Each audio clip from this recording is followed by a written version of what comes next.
These raspberry crumb cakes are the perfect mix of crunchy topping, moist cake, and tart berries to make an amazingly balanced dessert. Let's start by making the crumble. Combine 60 grams of cold butter with 100 grams of all-purpose or plain flour, and finally 70 grams or about 1/3 of a cup of sugar. Now this is a crumble after all, so when you cut the butter into the sugar and flour, the texture will be quite, well, crumbly. Put that in the fridge to keep it cold while preparing the cake. In a large bowl, combine 70 grams of sugar with 40 grams of softened butter. You can use either a whisk or a wooden spoon for this, whatever you have on hand.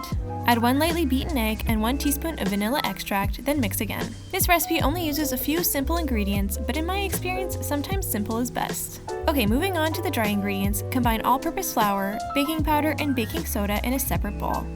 Just give it all a quick mix with a spoon, then you can add the dry ingredients into the wet and start to combine. It will be quite thick, but don't worry, that's totally normal, and we're going to thin it out a bit by stirring in 1/3 of a cup of cream.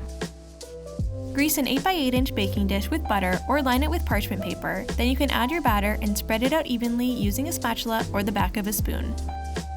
Once you're happy with the spread, top the cake batter with your clean and dry raspberries. You can use either fresh or frozen, so no sweat if raspberries are out of season when you make this. Finally, sprinkle the now chilled crumble topping over the raspberries. Then, once you're happy with the topping distribution, bake the crumb cake in a preheated 350-degree oven for 40 minutes. Then once it's cooled, you can drizzle melted chocolate over top for an extra layer of decadence and enjoy. And guess what? We wrote a book! Click the link in the description to get your copy.